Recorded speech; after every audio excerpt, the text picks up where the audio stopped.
Welcome back, everybody. We didn't quite start at 5, but that's okay. I hope you had a nice afternoon. We'll go through roughly in order, hearing from the different Unconference groups, except for Hogg, who wants to update the document that we made, so he gets to go last. So, Risa and Sam, do you want to come and talk us through this whiteboard in 5 minutes? Do you need 5 minutes each, or...? Okay. Yeah, so I'll just say no one wanted to load their... So none of you wanted to load your data in YT, which is sad. But that's okay, I'm still here, and so is YT, and you should do it anyways at a later time.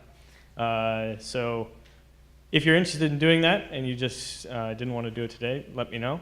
We're extremely interested in conquering the world of all code analysis and visualization. So please just be vocal and talk to us. It's a lot of fun.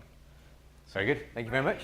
So instead of loading data, so we worked on cloud icing, cloud ICing, which is an idea to share, to start cosmological data sets or initial conditions so that you can re-simulate them with a different code, re-simulate them with new physics, share them, just make it easy. So we focused on the design of a data repository and kind of thought about what would be nice to have as a web service when we eventually get there. So the idea is that it stores basically everything that you need to reproduce the initial conditions, as well as a bunch of metadata that you can later use to add to this database that will be available that you can search. So you say you want to search for something by mass or by some characteristic, or let's look at all the halos that came out of this one giant instance of the universe and kind of link all of those up. So we mostly focused on design of what needed to be stored for this to be useful, and I think it's pretty nicely set. And we're going to talk to some of the LSST people to maybe look at using the same software that they use to kind of nightly build their software and display how it's doing to create the same sort of database to display our data. So do you think that kind of wraps it up? And so this is now all up on Bitbucket under the cloud icing username or group that we created. And the data storage repository is called Cupcake. So the icing on top of that will be the SQL server, so, or whatever server we choose. So. Excellent. Quick questions for Sam and Risa? Very good. Thanks. That's a good start, a whole Bitbucket repository created. Okay, Dimitri, you want to tell us what happened in... Come and be filmed. What did you conclude? Right, so we started writing all the methods on one side, all the data on the other side. Then one blackboard was not enough, and it turns out that this one doesn't move up. So we gave up, we erased everything because it was too much. And then we understood that in the end, big data may be not the biggest problem, and at some point, maybe systematics is the biggest problem, and if we have systematics that we don't understand, getting more data doesn't mean that we get more information. So the question was, can we use the big data to understand the systematics better? Or turning it around, can we actually design the instruments or observation strategies or our methods so that getting more data, we actually improve our understanding of the systematics as some kind of square root of data process. And the same goes with the models. At some points, we may not get more information just because our models are too strict, or I don't know, we don't describe the data better with our models, and we just don't fit the data. And if we get more data, but our models don't fit them, they're not too, they cannot fit the data, we don't get more information. So it's also a question of getting general enough models and at the same time descriptive, so that with more data we get better understanding. I guess that was the conclusion. All right. Will the group go on from here, do you think? We haven't we haven't talked about it yet, but I guess. Well, there's a whole barbecue coming up. Yes. Because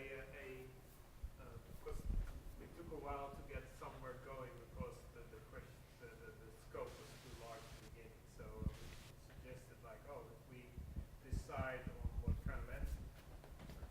on what kind of answers we're actually looking for and what our challenges are, maybe here at KIPAC or invite a couple of people with the new kind of small meeting initiative, we can actually do something more pointed and because this discussion was very interesting, and we see that there's doesn't matter which topic we touch, it's always a big problem. So not only big data but also big problems, and once we got our heads to a topic, we can actually answer quite a bit of it. So very interesting, I think. All right, sounds good. All right, thank you. Roger, do you want to come and tell us about progress in ultra-high energy cosmic rays? Are you able to hold the mic at the same time? And wave my hands? Wave one hand. With one hand, okay. Well, clap with one hand, okay. All right, ultra-high energy cosmic rays. We read some of the literature, our group, about 8 people, and looked up recent data and recent simulations. Basically, there's a sort of scaling relationship where the maximum energy that a shock front can accelerate a cosmic ray to is some constant proportionality to determine by theory, but may be constant for different shocks, a velocity of the shock front, a magnetic field in the shock front, a radius of the shock front, size of it, and a atomic number z. And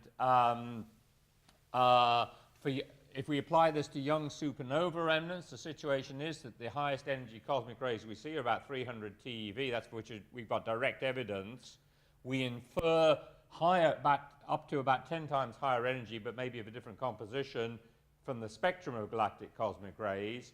And so that's more or less where we are. The magnetic fields, which are basically measured and inferred now, as I mentioned before, are about 100 to 300 microgauss, and the typical scale for a young supernova is about 3 parsecs, and these are the characteristic speeds. And the bottom line is that with these strong magnetic fields, you can accelerate those high-energy particles.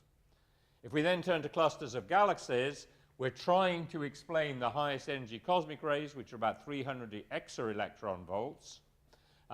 The largest magnetic field that I think is a sort of negotiation amongst all of us in the group that we could countenance with a straight face was about 1 microgauss. Do you agree with that, Greg, our expert? Yeah. This is straining the maximum field that you could put in on dynamical grounds and so on. The sizes, we're talking about 3 megaparsecs. The speeds are about 1,000 kilometers a second. Now, in terms of measurements, and this is one of the things that stimulated this, is the measured X-ray entropies in the outer parts of clusters of galaxies are in the X-ray astronomers' units 2500. And for comparison, what you get after recombination is 20 in the same units. So this is a 100-fold increase in entropy, which is if you get some little gain in entropy during reionization and other things that happen associated with stars and black holes and all the rest of it. But if you want to do it in a single shock front, you need a Mach number of about 50. You can infer directly from an entropy jump what the Mach number of a shock front is. And it's about 50. The simulations, and you saw one example of one yesterday, show these accretion shocks developing, and somewhat surprising to me when we looked at the papers, they claim Mach numbers as high as 100. So there's enormously strong shock fronts in these accretion shocks. Now, so the simulations at this sort of radius and with this sort of velocity. So we didn't, we just did what we could in the time available, but there's a, it's a fairly consistent story. And if you want to get up to this high energy, you can just about do it with iron and this sort of maximal magnetic field.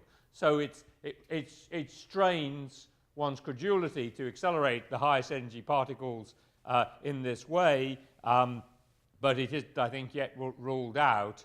Now, there are implications observationally of this. Angela, do you want to say a little bit about what you and Kay came up, because you had some good ideas about ways in which this could be confronted by future observations.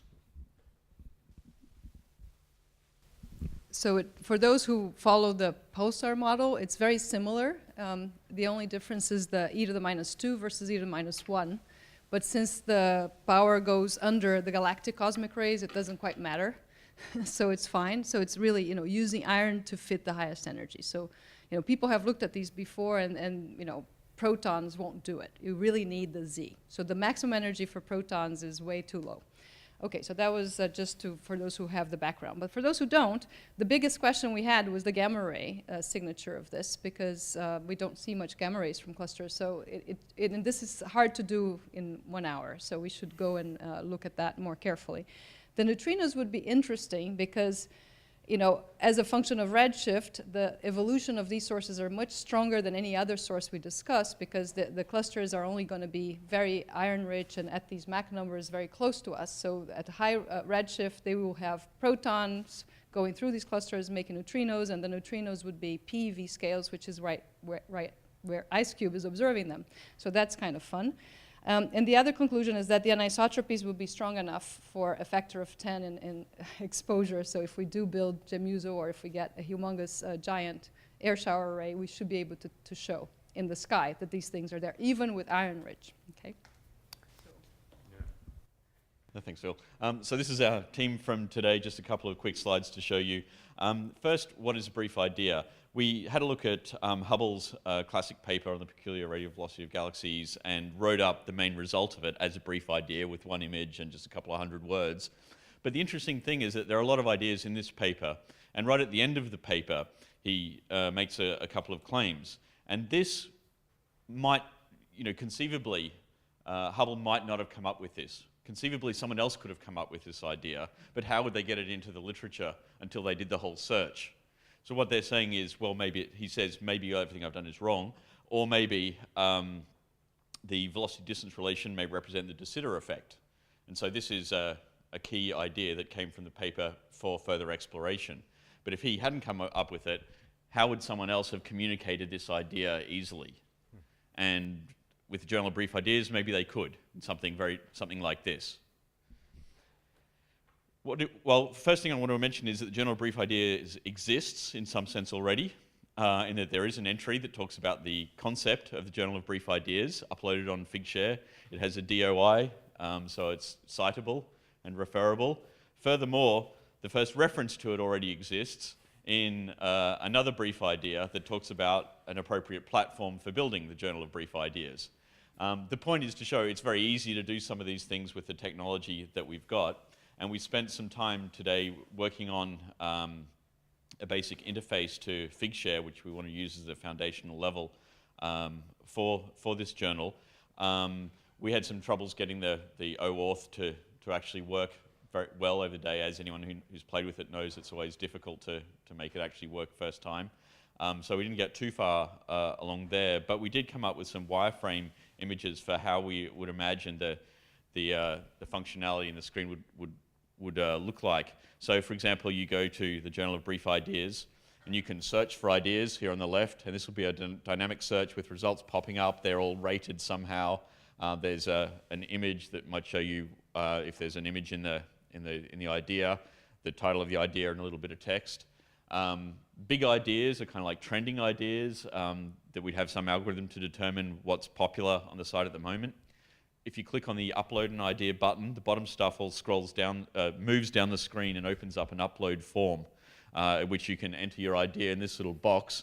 And as you enter the idea, this column turns into related ideas. It automatically will do a search for other related ideas based on the words that you're using, so that you can see if someone else has already written something very similar, or there might be something else that you want to reference in your thing. You fill it all out there. You can still search for ideas and put your idea together, submit it, and then you've got your little publication.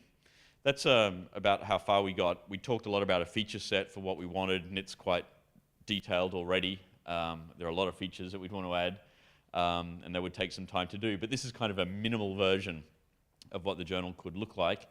A few people have already expressed interest in taking this further, so we're going to continue to work on this. There's a GitHub repository for the code.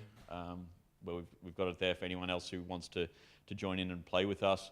We're going to take this to Dot Astronomy Conference at the Hack Day there to work on it, and then Science Hack Day the following week here in San Francisco. We're going to dedicate a weekend to working on this project. So that's where we are. Excellent, thank you. Wow. If only Hubble was alive to submit more ideas. Question?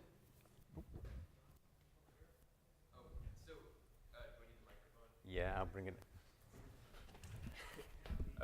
What? Sorry, David. What's the peer reviewing system for this thing? Oh, okay. So we talked about that in a few contexts, and well, I'm talking to this. I wondered what. Phil just peer reviews everything. We would imagine that this wouldn't be peer reviewed because it would defeat the purpose of efficiency and rapidity in communication. Instead, what we need to come up with is some other way of rating and ranking ideas, which could be a reputation-based system, it could be an upvoting system, it could be a network analysis type system. There are quite a few other ways to do it that people use on the web nowadays, and it's not clear that peer review would necessarily help us a great deal in this case, so we'd be looking at some other kind of algorithm based on a combination of some of those things that I mentioned. Okay, so there are a couple of ideas to work with cranks. One is, if there are people who are actually problems, we'd find a way to actually ban them. But it's possible that the cranks would all just talk to themselves in their own little community of papers, and it wouldn't get cited by the mainstream, so it wouldn't really appear. One of the features we'd like to build into the feature set is some fairly good network analysis that would pull out themes and ideas and threads of conversation. I think the only real danger is that cranks would take over the entire site and become dominant. So that's something we would have to watch for. One possibility is that we would require everyone to have an ORCID ID, just as one step that many academics will be prepared to go through because it's useful to them in other ways. To sign up, and Figshare already has the ORCID association built into its platform. So we've got a few ideas about that, but it's definitely a concern, yeah. So so we ended up spending most of the time sort of thinking about, given this whole, we're not assuming GR, then how to make sense of the constraints coming from X-ray observations becomes a little tricky. So we had to sit and figure out which meaningful quantities were reflected in those constraints, like redshifts and surface gravity and things like that, and use those as the things that were constrained by the observation, not just mass and radius, which aren't necessarily related in the same way. So that took up probably most of the time, and then Andrew started walking us through his code, so we started making a list of what needed to be modified. And we made an SVN repository. So. Oh, very good, very good. We started in the weak lensing session by putting a graphical model on the board, and part of the discussion was what a graphical model is. And if you don't know and you do data analysis, I can't recommend strongly enough that you learn what a graphical model is. It's a very useful way to think about data analysis. And we started to draw a graphical model, and it looked very similar to the one that I flashed in my remarks in the morning. But it quickly evolved, and our new graphical model looks like this. And so I should say that the entire session was the creation and discussion of this graphical model, which, and it's one of the reasons that graphical models are useful is they're a great forum for discussing a problem and discussing what kind of code would need to get written and how that code would interact, as well as what are the probabilistic relationships among things in the data. So it has a kind of use, it's sort of a causal model. Here's our cosmological parameters, which through an approximation generate the density field, because directly doing this is very time consuming, they tell me. And then this turns into a shear map, and the shear map produces shear values at individual galaxies. These are the true galaxies which are generated by all of galaxy formation theory, or an approximation if you prefer. That produces intrinsic galaxies, which are then sheared by this shear map based on the positions of those galaxies. So this is the side of the problem that is controlled by God. Cosmological parameters, true images, truly sheared images from our point of view, true positions. And then here's the human side, or otherwise known as LSST. On the human side, there are images, which have things like point spread functions and noise models and calibration. And within those images, there are pixels, and there's intensity field falling on those pixels. But of course, what you measure is not the intensity field, but what is read out by the electronics of the device. And really, these are the only observables in the problem. Read out pixels from the LSST camera. So we managed to turn weak lensing from a tractable, possible cosmological project of some interest into a totally intractable, impossible project. There was some debate in the room. Phil and I are somewhat optimistic that this model could actually be implemented. Most of the other people in the room, I think, were a little skeptical about that. They had good pragmatic ideas, I think. There were many good pragmatic ideas about ways to... Graphical models get simpler when you remove arrows. Every arrow is a problem because it connects things. So there were a lot of discussions about which arrows could be removed and how that would simplify the inference. So that was a valuable thing. The other thing that was very valuable is a lot of people in the room are thinking about what kinds of approximations you could make here, since solving all of galaxy formation is probably not a good idea before we do weak lensing. And also approximations up here, because we don't really want to do a 6 million CPU hour calculation there. So there's a lot of good ideas about what kinds of approximations we can make over here on God's side. And then a lot of questions over here about how well are we going to know these things on the human side, or do we have to infer these simultaneously with everything else? Excellent. All right, thanks very much, David. Any questions for Hogg? We can maybe talk during the barbecue about the use of the word God to describe the universe. Okay, well, I think you should all give yourselves a big round of applause for a very successful Unconference afternoon.